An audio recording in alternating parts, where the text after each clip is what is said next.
George Kambosos Jr. and the new world lightweight champion. Yes. Unified. How does it sound? Yeah, it's a good feeling, you know, all the hard work, all the many years of, you know, in the dark, in the trenches, you know, to pay off last night. You know, you saw me in that fight, in that battle. You know, I had everything, but no matter what, round by round, you know, I was going to still be there, and I was winning this fight by any means. I was ready to die in that ring last night, so it's a good feeling.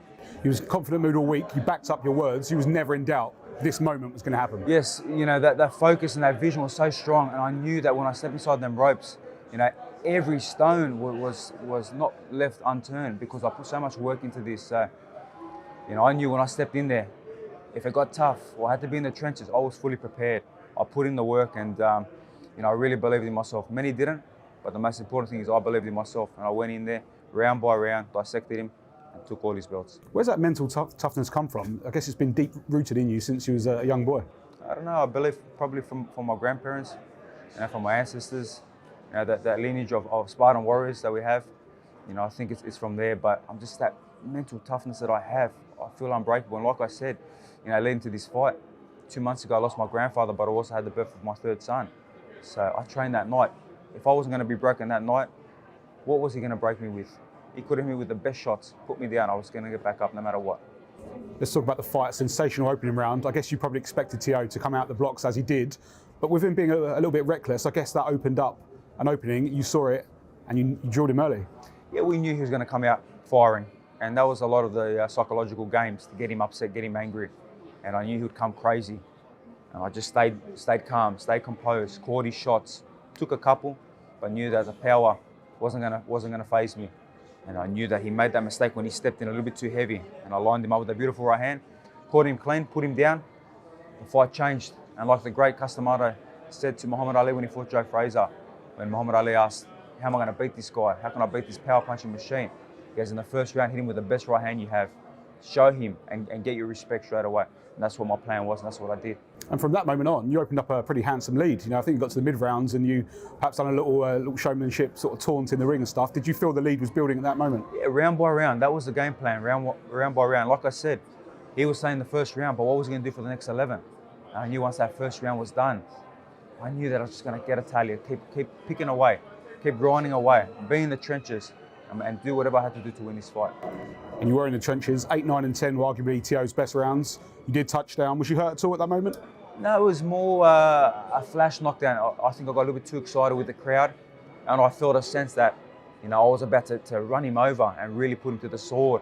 I thought I was picking him apart, and you know, that's a good learning curve too, where don't get too emotional. I got a little bit emotional at that stage, a little bit lost my composure, and that's when I got put down, got back up, said, okay, now I'm going to get back to the game plan. And the next 2 rounds I boxed unbelievable championship rounds, you know, and just cemented the victory. Yeah, the 11th round in particular was fascinating. Like you say, you know, coming off the back of a knockdown yourself, but you showed the heart of a champion, the grit of a champion, to spin the fight round again. Did you feel sort of maybe at the end of the 11th, you know, this was yours to lose at that stage? Well, I think when he put me down in round 10, I got up and he tried to finish me off, and I was still there throwing punches and still there. I think that psychologically destroyed him as well. I thought, this guy ain't going. This guy is here. What is he made of? What's inside Kambosos? Because he's still here. And then I knew that would have deflated him. So I came out round 11 and just probably my best round 11. And round 12, you know, closed the show. When you heard the word split decision, what was going through your mind at that stage? My last 3 fights have been split decisions, but I've been doing it in the backyards. You know, Mickey Bay here was nowhere near that. Lee Selby in London was nowhere near a split. And obviously this fight was nowhere near a split, but it was destiny. You know, it was part of my road. It was great to see the scenes with your father and the family and the rest of the team. What did you guys do to celebrate last night after? I know it was a late one when we got out of the arena, but... Yeah, I was in the hospital, just precautionary. I was fine. I know Teófimo was there as well. And just checks. I just wanted to check my eyes, stitch my eye up, and that's it, ready to go after that. But by the time we got back, it was pretty late. I had some nice food and I went upstairs and just relaxed. You mentioned Teo there. He gate crashed your interview after in the ring and said he thought he won 10-2. What's your response to that? I don't need to respond to that. You know, I mean, the whole world, look at the comments, look at what people are saying. It's delusional, but you know, it is what it is. He'll look back at it and he'll say, okay, I was wrong there as well, because he lost a lot of fans from doing that. Instead of being a true champ and saying, you know what, you beat me fair and square, he had to come out and try to steal the show again. But his own fans reacted the way they did. So it's okay. That's fine. Them though, I got all the belts.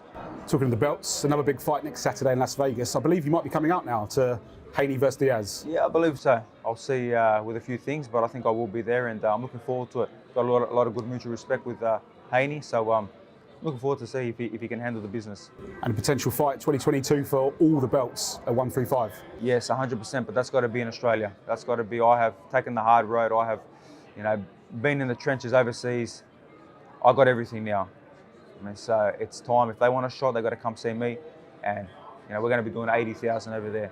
The Australians, the Greeks over there, the whole Australia's going to go crazy. So that's the plan. George, we've loved working with you at Matchroom for the last 2 fights, and we hope to work with you again. Congratulations again, and we hope to see you soon. Thank you. It's always a pleasure. Matchroom, and obviously Eddie Hearn and DAZN Boxing. I absolutely love it, and I'm always appreciative of being a part of what you guys are doing.